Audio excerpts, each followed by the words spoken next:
感謝你哋收聽靈修 DT 4.0，一個每日同你一齊成長嘅頻道。我係你哋嘅靈修主播老詹，唔好唔記得訂閱我哋嘅 Podcast 或者 YouTube Channel。你哋嘅支持係我哋製作呢個節目嘅最大動力。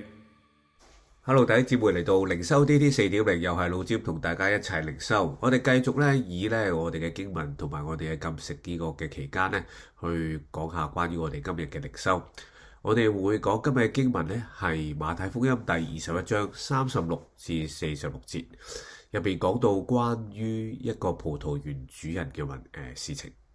呢個21章入邊，耶穌講到葡萄園嘅比喻，園主栽種咗啦，為好晒所有嘢啦，亦都同樣咧做好晒所有嘅準備，將一切預備好啦，就交俾咧園戶。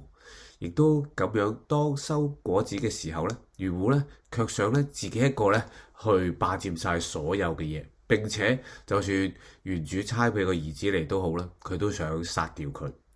耶穌講呢個比喻，正正就係指住宗教嘅領袖，亦都同樣係指向我哋嘅生命。我哋係咪淨係享受上帝俾我哋嘅恩典？同時我哋都想我哋自己嘅生命作為我哋自己嘅主人。園戶嘅罪其實係在於佢期望佢自己作主啊！佢認為呢個係我嘅產業，我哋可以隨便咁樣咧去處理。當我哋進入禁食嘅時候，第一件事就係關於我哋嘅主權嘅移交。我哋嘅肉體會控制住我哋嘅食慾其實係人嘅基本嘅主權。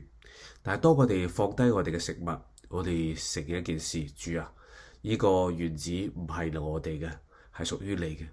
我哋活着唔係靠住食物，但係靠住你口中嘅一切嘅話。呢個就能夠打破咗我哋內心裏邊嘅偶像啦。我哋咧期望咧，我哋能夠作主。禁食唔係為咗叫神聽我哋話，而係讓我哋能夠聽到神嘅話。呢一場係一場屬靈嘅爭戰嚟嘅。當我哋剪掉我哋自己自以為是嘅權利嘅時候，我哋就真正將主擺喺我哋生命嘅第一位。耶穌喺第43節嗰度講到，所以我告訴你們，神嘅國必從你們奪去，賜給那結果子嘅百姓。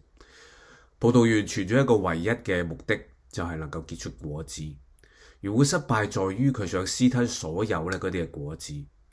禁食其實係真正嘅價值，並唔在於你餓咗幾耐，而係在於你禁食之後結出啲乜嘢嚟。我哋是否喺禁食之後，我哋能夠結出公義憐憫嘅果子呢？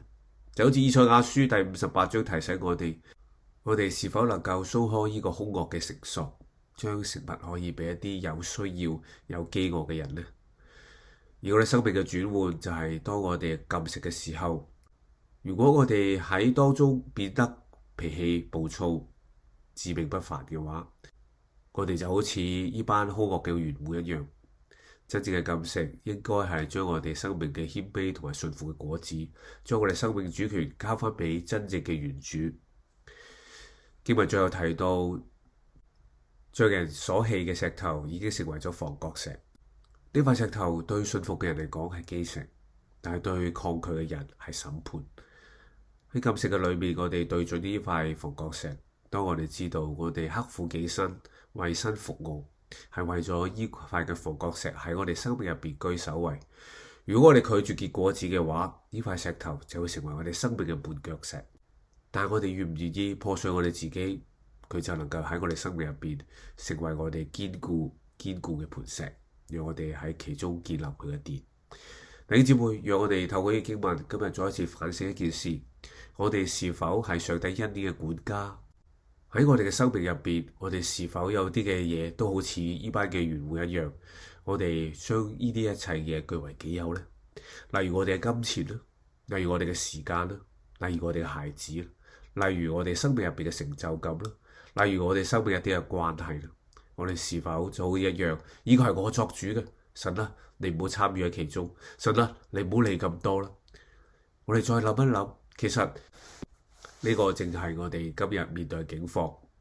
不如我哋就從今日開始，喺我哋禁食嘅裏面，當肚餓嚟到嘅時候，我哋就開始同神講：主啊，你係我生命葡萄園嘅園主，求你按照你嘅旨意收割你嘅果子。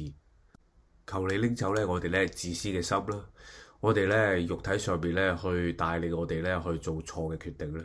如果求你幫助我哋咧喺主啊你嘅恩典嘅裏邊咧能夠經歷更多。弟兄姊妹，你今日是否會想做一個好管家？我諗喺經文度提醒我哋只係管理呢個園嘅一個嘅上帝咧嘅用人，讓我哋知道我哋生命主權在於佢。當佢每一次差一啲嘅人嚟嘅時候，就好似神嘅話去進入我哋生命裏面，我哋是否心裏面只係得拒絕呢？有時我哋覺得呢啲嘅説話係唔啱聽，呢啲説話咧同我嘅諗法好唔同，或者有時咧更加咧係違背咗我哋中意嘅嘢。我哋唔想去聽呢啲嘅説話，我哋唔想聽神你嘅旨意，我哋咧淨係想用自己嘅方式去完成呢啲嘅事。即使係佢差佢嘅兒子嚟到當中，有時我哋都想盡辦法咁樣去期望咧神咧你咧能夠咧將個主權咧交翻俾我哋，而唔係咧你所差嚟嘅人，唔係差你嘅心意，唔係差你嘅兒子。